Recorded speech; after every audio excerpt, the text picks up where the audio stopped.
एक आदमी बर्फीली जमीन पर तेजी से आगे बढ़ रहा है। वह बीच बीच में चिंतित होकर पीछे देखता है, जैसे उसके पीछे कोई भयानक चीज हो। अगले ही पल एक जबरदस्त ताकत ने उसे जमीन पर गिरा दिया। जब आदमी ने फिर से अपनी आंखें खोली तो एक डरावना चेहरा उसकी नजर में आया। आदमी ने निराशा में अपनी आंखें बंद कर लीं और 9 साल पहले की उस डरावनी रात को याद करने लगा, जब मार्क और उसकी पत्नी छोटे शहर से बाहर जा रही बस में बैठ गए थे। पूरे देश में ज़ोंबी वायरस फैल गया था और निवासी सैन्य सुरक्षा में अलगाव शिविर की ओर जा रहे थे। अचानक सामने की बस बिना किसी कारण रुक गई। साथ चल रहे सैनिक ने सभी को हिलने डुलने से मना किया और फिर अकेला ही बस से उतरकर देखने चला गया। ठंडी रोशनी में रात की कालेपन में आई चमक, सभी लोग खिड़की के बाहर की ओर चिंतित निगाहें टिकाए हुए थे। फिर भी काफी समय बीत गया, लेकिन वह सैनिक अभी तक वापस नहीं आया था। बस में बैठे साथी को कुछ गड़बड़ लगी और वह नीचे जाकर देखने ही वाला था कि अचानक एक भयानक ज़ॉम्बी प्रकट हो गया। सभी यात्री डर के मारे चीखने लगे, लेकिन केवल मार्क और पड़ोसी भीड़ से बाहर आए और ज़ॉम्बी को बाहर धकेलने में सफल रहे। खिड़की से उन्हें दूर जाते हुए देखकर पड़ोसी जैसन ने मौके का फायदा उठाते हुए बस से बाहर निकलकर सैनिक की राइफल उतारने की कोशिश की, लेकिन उसे उम्मीद नहीं थी कि वायरस का प्रसार इतनी तेजी से होगा। छी! अचानक वह सैनिक आंखें खोलता है। हालांकि जैसन ने समय पर गोली चलाकर उसे समाप्त कर दिया, लेकिन गोली की आवाज ने और अधिक मृतकों को आकर्षित कर लिया। वह कार के नीचे छुपने के लिए अपने शरीर को झुकाने के अलावा कुछ नहीं कर सका। जबकि कार में मार्क दरवाजे को जोर से पकड़ रहा था, उसने अपनी पत्नी की आवाज सुनी और स्वाभाविक रूप से अपने हाथ छोड़ दिए। नतीजतन ज़ॉम्बी ने तुरंत दरवाजा खोल दिया। कार का डिब्बा घबराए लोगों से भर गया। भीड़ यह देखकर कि एक एक करके ज़ॉम्बी धावा बोल रहे हैं, उनके पास छिपने का कोई स्थान भी नहीं बचा। पूरी बस का डिब्बा पल भर में खूनी कत्लगाह बन गया। अच्छी बात यह थी कि किसी ने कार की खिड़की का शीशा तोड़ दिया, तभी कुछ यात्रियों को भागने का रास्ता मिला। अफसोस की बात है कि मार्क और उनकी पत्नी नहीं बच सके। सड़क पर हर तरफ भगदड़ मची हुई थी। मार्क की पत्नी बच्चे को लेकर एक कार के अंदर छुपी हुई थी। वह धीरे से सांस रोककर बैठी थी, आवाज करने की हिम्मत नहीं कर रही थी, लेकिन बच्चे के रोने की आवाज ने फिर भी एक ज़ॉम्बी को आकर्षित कर लिया। मार्क की पत्नी ने बच्चे की रक्षा के लिए अपनी पूरी ताकत झोंक दी। अच्छा हुआ कि सही समय पर पड़ोसी जेसन आ गया और कुछ गोलियों से ज़ॉम्बी को खत्म कर दिया। आखिरकार उसने बेचारी माँ बेटी को बचाया। इस समय मार्क भी भागकर आ गया और बच्चे को सुरक्षित देखकर उसने चैन की सांस ली, लेकिन उसकी पत्नी का चेहरा सफेद हो गया। असल में उसकी बाहों को ज़ॉम्बी ने काट लिया था। अपनी पत्नी को संक्रमित होने से बचाने के लिए मार्क ने साहसिकता से उसकी घायल बांह काट दी। हालांकि वह अपनी पत्नी की जान बचाने में सफल रहा, लेकिन मार्क हमेशा दुख और आत्मग्लानि में जीता रहा। उसे हमेशा लगता था कि उसकी गलती की वजह से ही ज़ॉम्बी गाड़ी में घुस आए और इतने सारे पड़ोसियों को मार डाला। जैसे जैसे उसके आसपास के जीवित लोग कम होते गए, मार्क धीरे धीरे जीवन से उम्मीद खो बैठा। इस बार जब वह सामान की खोज में गया तो उसका पत्नी से कुछ खासुनी हो गई और वह उसे छोड़कर अकेले ही चला गया। थोड़ी ही देर बाद पत्नी ज़ॉम्बी के मुंह में दर्दनाक मौत मर गई। तब से मार्क और भी टूट गया, यहाँ तक कि वह अपनी रोती हुई बेटी की भी परवाह नहीं करता। पड़ोसी जेसन से यह देखा नहीं गया। उसने मार्क को डांटा कि उसके पास बेटी की देखभाल करने का कोई हक नहीं है और फिर वह उसे उठाकर अकेले ही पालने लगा। पिता देखते देखते 9 साल बीत गए। शायद ज़ॉम्बी वायरस के प्रभाव के कारण वैश्विक जलवायु में भारी परिवर्तन हुआ है और चारों मौसमों का विषय केवल कड़ाके की ठंड और बर्फ है। 9 सालों में जेसन और मार्क अभी भी पड़ोसी हैं, लेकिन उन्होंने एक भी बात नहीं की है। कभी जो बच्चा था वह अब एक छोटी लड़की बन गई है, क्योंकि बहुत छोटी उम्र में उसे ले जाया गया था। उसे नहीं पता कि मार्क ही उसका जैविक पिता है। पिता और मार्क ने भी इस रिश्ते को कभी उजागर नहीं किया। शायद अपराध बोध के कारण इन वर्षों में वह केवल देर रात दूरबीन से अपनी बेटी को चुपके से देखते रहते थे। अरसे से खुद का ध्यान न रखने के कारण इस समय मार्क एक अकेले बूढ़े व्यक्ति की तरह दिख रहा है। दूसरी ओर जेसन वास्तव में मार्क की तुलना में पिता की भूमिका को बेहतर समझता है। वह हमेशा चूल्हे को गर्म रखता है और पूरे प्रयास से लूसी को दिन में 3 बार भरपेट भोजन कराता है। लड़की के जन्मदिन पर जेसन ने उसके लिए एक विशेष उपहार तैयार किया, जो उसके माँ की जवानी की फोटो थी। उसने उत्सुकता से माँ की मौत का कारण और उन खून के प्यासे ज़ॉम्बियों के अस्तित्व के बारे में पूछा। जेसन ने उसे बताया कि ज़ॉम्बी सच में कभी अस्तित्व में थे, लेकिन अब वे ठंड में पूरी तरह से गायब हो गए हैं।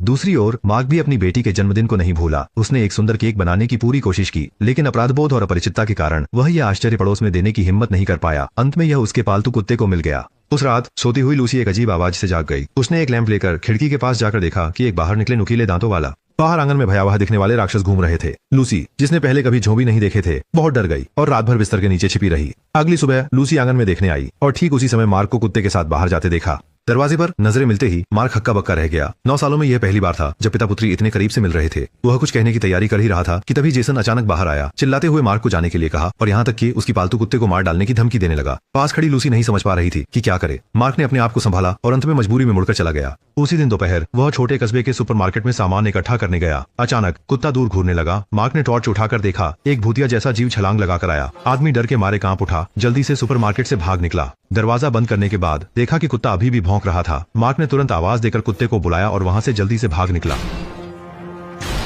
मार्क ने गति को अधिकतम पर पहुंचाया। डर था कि कहीं ज़ॉम्बी लोहे का दरवाजा तोड़कर उसका पीछा न कर लें, लेकिन उसने आगे गिरे पेड़ की शाखा को नहीं देखा।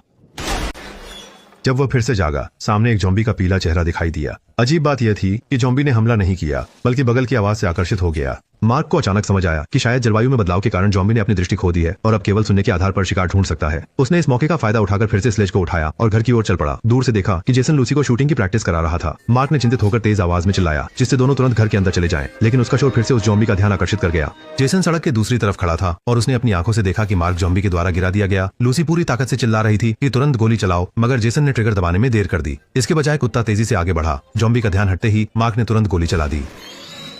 यद्यपि जॉम्बी घायल होकर भाग गया, लेकिन उसका कुत्ता अब सांस नहीं ले रहा था। अपने एकमात्र साथी को खोने के बाद मार्क बेहद दुखी था और जब उसे याद आया कि उसे भी जॉम्बी ने काट लिया है तो उसने अपनी जिंदगी खत्म करने का सोचा, लेकिन वह ऐसा कर नहीं पा रहा था। मार्क वायरलेस के पास धीरे धीरे अपनी बात कहनी ही एकमात्र उपाय था, लेकिन इस बार भी सुनने वालों की प्रतिक्रिया नहीं मिली और बगल के घर में लू पड़ोसी अभी भी जैसन की मूकदर्शिता की शिकायत कर रहे थे। जैसन इस पर बड़ा निराश था। उसके अवचेतन में उसे लगा कि मार्क शायद लूसी को उससे छीन ले जाएगा। वर्षों की गलतफहमी ने उसे यह मानने पर मजबूर कर दिया कि मार्क अपनी बेटी का ठीक से ख्याल नहीं रख सकता। इसलिए जैसन हर समय मार्क से सावधान रहता था। कभी कभी तो ऐसा चाहता था कि वह इस दुनिया से गायब हो जाए। ईसा एक तरफ घर के दरवाजे और खिड़कियों को मजबूत कर रहा था, दूसरी तरफ अपनी बेटी से माफी मांगने का तरीका सोच रहा था। इसी के लिए उसने बाहर से एक नकली फूलों का गुलदस्ता भी लाया। सोचा नहीं था कि उस रात लूसी नकली फूल लेकर बाहर आंगन में कुत्ते की श्रद्धांजलि देने गई। दिन में दिखाई दिया वह जॉम्बी चुपचाप से आ गया। बेचारी छोटी बच्ची डर के मारे समझ नहीं पाई कि क्या करे और अगले ही पल झोंबी के एक पंजे से गिर गई। जैसन ने आवाज सुनकर दौड़ लगाई। उसने सब कुछ भूलकर झोंबी को जमीन पर धकेल दिया और दाएं बाएं से दर्जनों मुक्के मारे। जब देखा कि झोंबी में कोई हरकत नहीं है, जैसन तुरंत लूसी की चोटों को देखने के लिए दौड़ा। तभी अचानक एक गोली चलने की आवाज आई और वहीं खड़ा हुआ झोंबी नीचे गिर गया। मार्क के शव में परिवर्तन नहीं हुआ और एकदम सही समय पर आकर उसने जेसन को बचा लिया। ढेर सारे सवालों के बीच उसने झोंबी के दोनों हाथ काटकर उसे पीछे के बगीचे में बांध दिया। कुछ घंटों के निरीक्षण के बाद उसने पाया कि 9 साल पहले की तुलना में झोंबी अब तेज पंजों और नुकीले दांतों के साथ विकसित हो गए हैं और घाव की भरपाई की गति भी काफी तेज है। लेकिन अच्छी खबर यह है कि ऐसा लगता है कि उन्होंने वायरस फैलाने की क्षमता खो दी है। मैं इतने समय से संक्रमित नहीं हुआ, यही इसका सबसे बड़ा प्रमाण है और यकीनन घायल हुई लूसी भी ठीक रहेगी।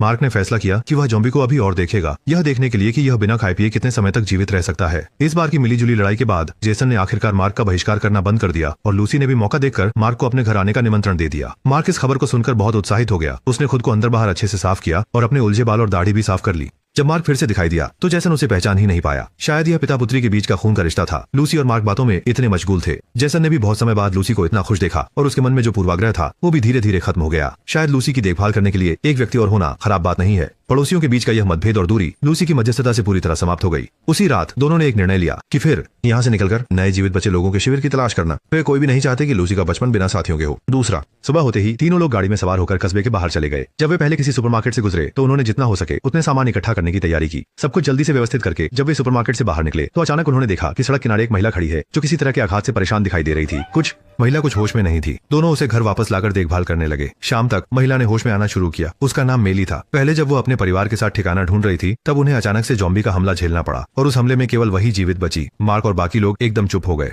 अंतिम दुनिया में वे पहले ही जीवन और मृत्यु के अलगाव को देख चुके थे। इस समय बाहर से जॉम्बी की दहाड़ सुनाई दी। मार्क ने समझाया कि उसे बांध दिया गया था, कोई खतरा नहीं था, लेकिन मेली ने अचानक पिस्तौल छीन ली, तेजी से पिछवाड़े में जाकर जॉम्बी को मार गिराया।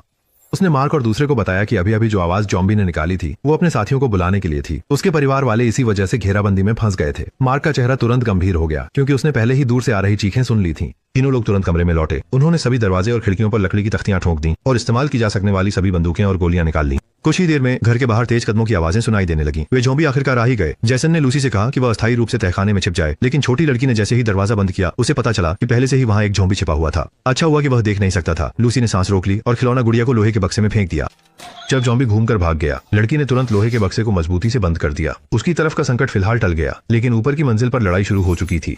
तीनों लोग दरवाजे और खिड़कियों का उपयोग करके पूरी कोशिश कर रहे थे, लेकिन जबरदस्त ताकत के लगातार हमले को रोक नहीं सके और कमजोर रक्षा जल्दी टूट गई। ये भी नहीं पता कि कितने जॉम्बी अंदर घुस आए। संकट के समय मेली ने रिकॉर्ड प्लेयर चालू किया। कानफोड़ू संगीत की आवाज के साथ सुनाई देने में संवेदनशील जॉम्बी तुरंत भ्रमित हो गए। 3 लोग इस मौके का फायदा उठाकर गिरकर बेबस हुए दुश्मन को पूरी तरह से खत्म कर देते हैं, लेकिन उनकी लड़ाई अभी खत्म नहीं हुई है। बाहर और भी ज्यादा संख्या में जॉम्बीज जमा हो रहे हैं। थोड़ी ही देर में कुछ लोगों की गोलियां लगभग खत्म होने वाली थीं। उसी समय कमरे में वॉकी टॉकी बज उठा। 50 मील बाहर एक जीवित बचे लोगों का शिविर है। यह खबर सुनकर मार्क का दिल धड़क उठा। मौजूदा स्थिति में उनके लिए सुरक्षित बाहर निकलना असंभव है। जॉम्बी कभी भी दरवाजा तोड़ सकते हैं। मार्क ने अंततः एक निर्णय लिया और वह यह कि वह खुद जॉम्बी को दूर ले जाएगा। जेसन, मैरी और लूसी को लेकर कार चालू करने गए। कार्रवाई की तैयारी से पहले मार्क ने आंसू भरी आंखों से लूसी को अलविदा कहा। उसने ज्यादा कुछ नहीं कहा, बस उसे सोने से पहले ब्रश करना याद दिलाया। अगले ही पल मार्क ने फ्लेयर जलाया और बाहर की ओर दौड़ पड़ा। अनगिनत जॉम्बी उस पर टूट पड़ी और जल्दी ही मार्क को जमीन पर गिरा दिया। अपने आखिरी क्षणों में मार्क को अपनी पत्नी के गर्भवती होने का समय याद आया। शायद वही उसके जीवन के सबसे सुखद पल थे। और दूसरी तरफ जैसन पहले ही लूसी और मैली को लेकर कार में बैठ गया था। वे तेजी से कस्बे से निकल गए। सुबह होते ही लूसी ने उत्तेजित होकर अपनी आंखें चौड़ी कर ली। दूर से सूरज धीरे धीरे उग रहा था। यह संकेत था कि मानवता को अंततः नई आशा मिल रही थी। ऊपर दिया गया है मिट्टी के का संपूर्ण विवरण। यह फिल्म भले ही पुरानी है, लेकिन इसकी कहानी साधारण नहीं है। निश्चित रूप से किसी भी प्रकार की प्रलय आपदा फिल्म केवल मारकाट पर निर्भर नहीं हो सकती। लोगों के बीच की भावनात्मक बंधन ही चिरस्थायी विषय होता है।